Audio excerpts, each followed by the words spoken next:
We have with us Ms. Terfa Ashwe with the session Leveraging Trade for Gender Equality. Ms. Terfa Ashwe is an experienced legal professional with a demonstrated history of working in the international trade, governance, and development industry. She has professional experience working in international economic relations, policy analysis, trade-related capacity building, business development, and trade gender issues. She has held professional positions with various international and national organizations, including the Office of the former Director General of the WTO, the ECOWAS Secretary, the Nigerian government. Her professional interests are in trade and its intersections with building sustainable and inclusive economies, especially on themes related to women's social, economic empowerment, SME development, and the environment. Thank you so much, Shafa, for joining us today. Over to you for your session. Thank you very much, Aparna. Can you hear me? Yes, perfect. Okay. To be honest, yes, I am also a bit emotionally moved from the last speaker. A little part of me wishes that I came before she came on board. But I think it is, yes, thank you very much, Fauza, for sharing your story. It has given us a lot to think about. I remember a couple of years ago, I was being interviewed and I was asked, why women's economic empowerment? There are so many other issues affecting women, and this is true. And I think one of the responses that I gave was, it's not an either or situation.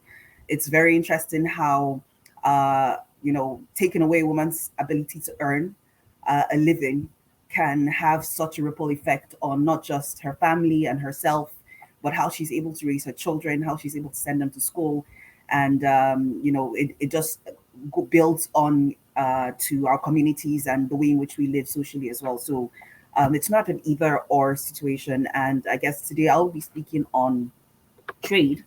Let me just share my screen. Thank you.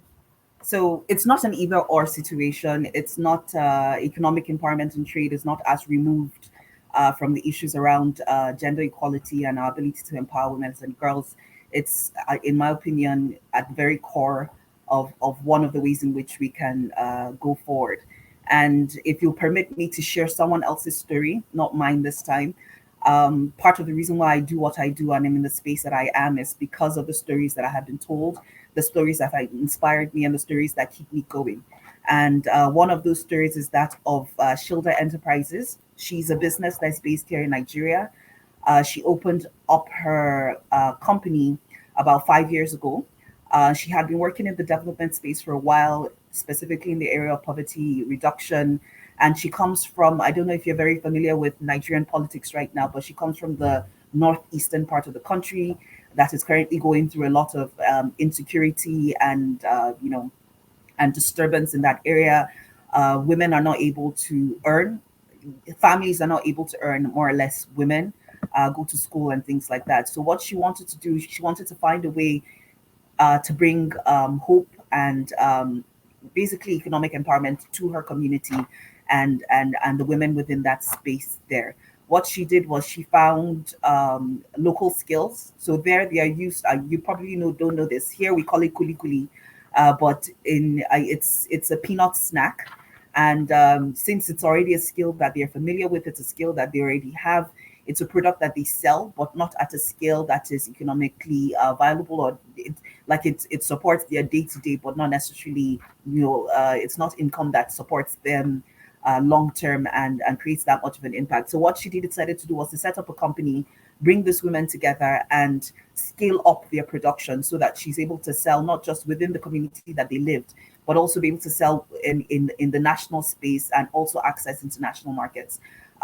In the last 2 years, she's now supplying to a buyer in Europe, and through that, in spite of COVID and the shutdown and disruptions that have come as a result, she's able to continue to pay her staff, who are all women, and who have also been able to continue to support their families through this. So basically, this is just my way of saying how important and how impactful trade, especially trade that is sustainable and inclusive, can be for our community and dealing with some of these issues. So where do we find women in the economy? I think the last two speakers have touched on this. We see them in the informal sector. We see them in unpaid labor that we do not recognize. We see them in enterprises, irrespective of their size, small, medium-sized, large. We see them as employees in the public and the private sector, and we see them as consumers as well. So these are some of the areas, and I'm sorry, I apologize if I'm missing anything out there, but I think these are the, yeah, basically, if we're going to look at where and how women participate and contribute to our local economy, it will be within this specific spaces. The different spheres of international trade, I was trying to come up with some kind of framework to be able to understand where women are placed and how trade intersects with this, with the different placements of women.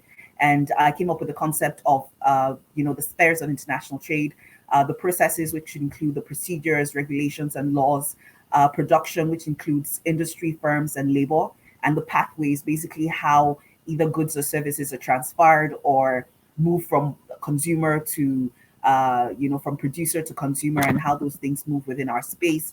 I also have the different dimensions there, which could include national, regional, and international. So it's not just within the, small space of our locality, but all these things cut across the different geographic dimensions as well, in which in which trade is involved, basically. So this is just a way to provide some kind of context and framing. When I speak about trade in the next couple of minutes, I will be speaking about trade in all these different dimensions and all these different spheres. I won't just be speaking about the law. I will be speaking about. So I'm just trying to. So when I say trade, I won't need to repeat this because you will have this picture in your mind going forward. This is after the different spheres of international trade. The question of women's using trade to leverage women's economic empowerment, it is a complex issue. I do not think it's something that is easy to do. I think it's something that requires, it requires people that are deliberate. It requires approaching the problem, taking into consideration context and how the different spheres interact with the way, with the woman as a consumer, the woman as an employee, the woman as an enterprise, or the woman within as providing unpaid labor that is not recognized, which should be recognized, and the woman within the informal sector. So it's now I'm not sure if you've seen the next slide, but if you can't see, basically what I have here is just a diagram that kind of captures what I mean by complex. It's being a complex issue.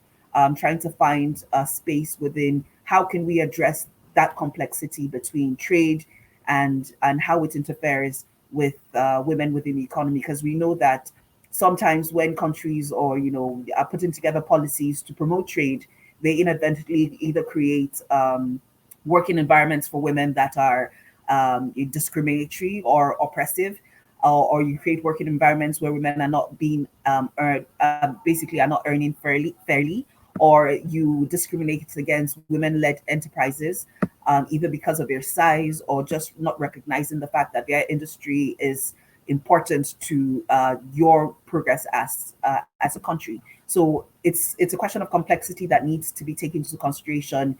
The context needs to be taken into consideration, understanding where women are, which then brings the issue of data into question and its importance in solving this problem.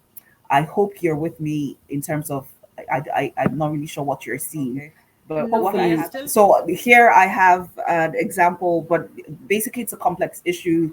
We know that laws in general, building on laws can affect women's ability to get paid.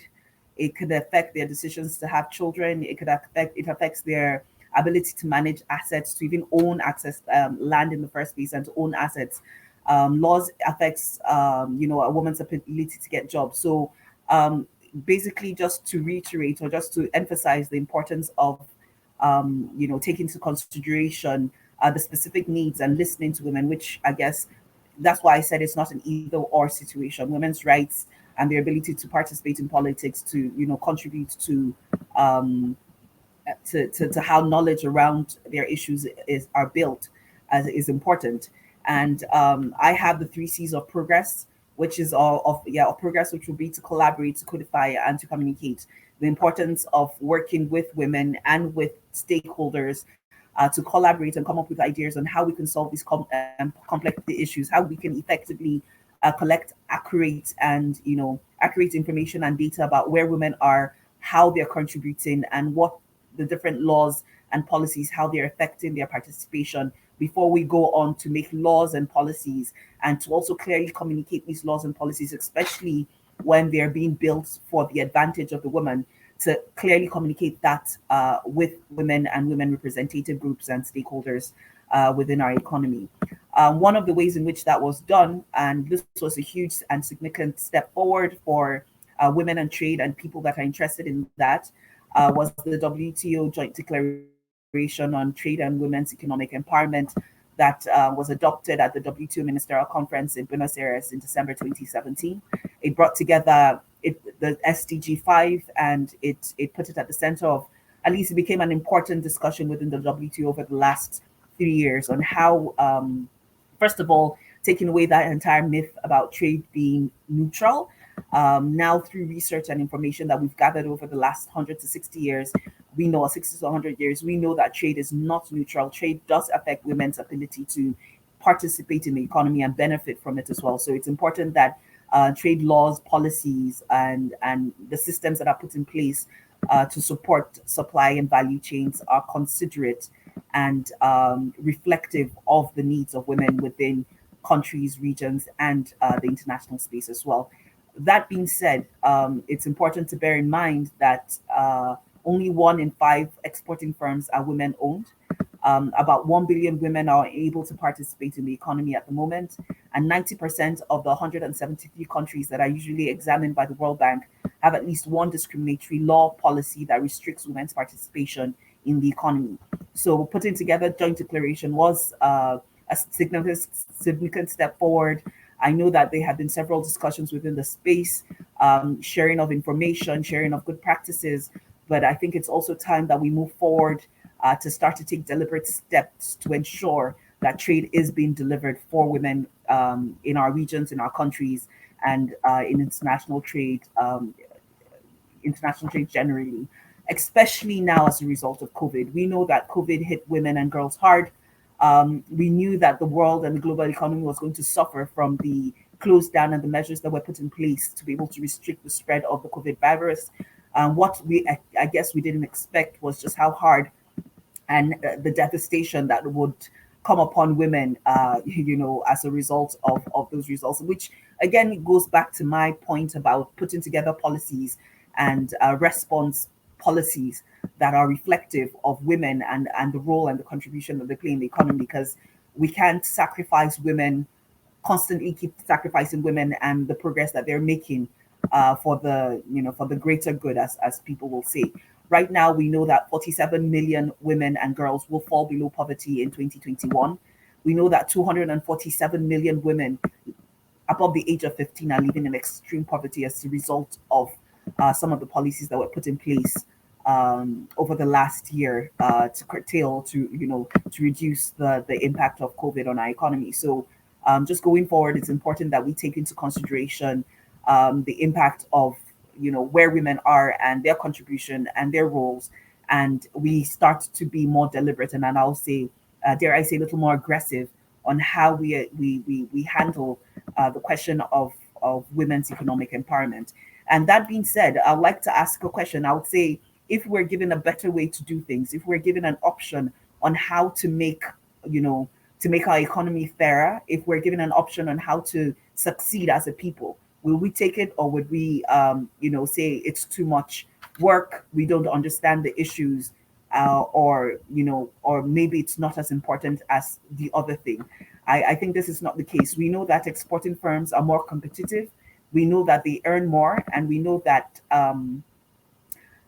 they're able to contribute to economic growth and poverty reduction. So why not take deliberate steps to ensure that women and women exporting firms are part of international trade? And I guess the question is, how would we do this?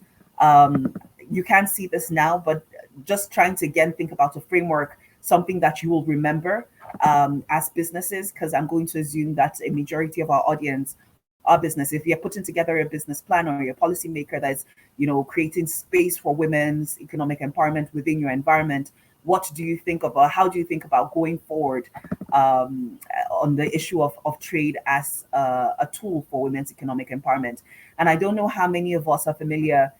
You probably still can't see my slides, no? Yeah. It was silent. So I'll just do that. But I would just to say I don't know how many of people. I'm going to launch a poll, very quick poll. Um, and so I came up with this acronym, and the question is SIFIA. How many people are familiar with the name SIFIA? Maybe you've heard it, you've seen it somewhere. It's something that I just want to make sure that it's an acronym that you remember. No votes have come in yet. Okay, so basically, it's when going forward, my takeaway from this is that we should think about safety. We should think about putting together trade to be leveraged, to be used as a tool to support women's economic empowerment. It needs to be sustainable. It needs to be, think S for sustainability. It needs to be sustainable. We need to pay attention to women's contribution to the economy, to the society, and to the environment. To a large extent, this will involve collecting appropriate and accurate data on women's contribution to the economy, both the formal and informal economy, as well as her productive and reproductive contribution to the economy. We have to pay attention to her contribution to society and her contribution to the environment going forward. So one, trade needs to be sustainable. Secondly, it needs to be equitable. We need to think about how we can make sure that resources that are either derived or put into trade are equitably distributed amongst both genders, not just the resources that are used to facilitate trade, but also the benefits that derive from those resources. It's important that they're fairly and equitably distributed amongst for the benefit of women and girls. Trade needs to be fair. It needs to promote fair business practices.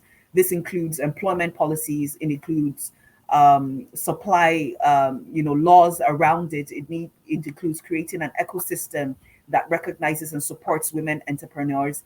It includes ensuring that our laws and policies do not restrict women's participation in the economy. We need to ensure that our business models are inclusive. I think it's important that that everybody collaborate and everybody plays a role in ensuring that trade is leveraged for women's economic empowerment. So our business models, from how you're carving and how you're defining what your objectives are, what your mission is, you need to take into consideration women's role within your business. It will also mean that when you're thinking about your suppliers, when you're thinking about your supply chain and the value chain, you need to think about where women are participating in terms of their industries, and how we can make sure that we're sourcing from women, either at the public sector or in the private sector as well. So ensuring that our business models and supply chains are inclusive of women and are diverse in that manner, not just again in that way in which you just you tag, you now say, oh yes, we have 5 women at the government, in our, we have 1 woman represented at on our board, but she doesn't have a voice. It's kind of like you allow her into the room, but you don't allow her at the table. And if she's allowed on the table, then you don't let her speak. When we say inclusive business models and inclusive businesses and inclusive supply chains, we mean ensuring that not just is she allowed into the room or is she welcomed into the room, she's heard and her input is valued and taken into consideration. She's heard and her input is valued and taken into consideration. And accessible support services. So finally, for trade to be to support women's economic empowerment, it's important that support services are accessible to women entrepreneurs. Support services are accessible to women employees. Support services are accessible to women in unpaid that are doing unpaid labor. Women supporting our social structure.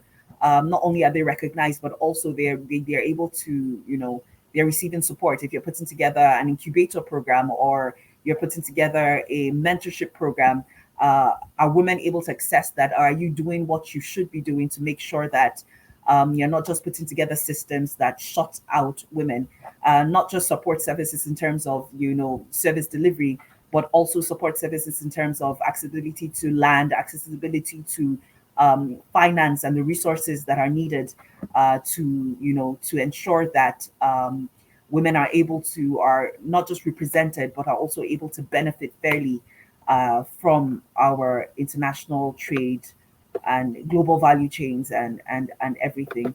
So that just said, I think you should think of her. I don't know who Safia is to you, but I hope you remember this going forward. Think Safia, think sustainable, think equitable, think fair, think inclusive, think accessible.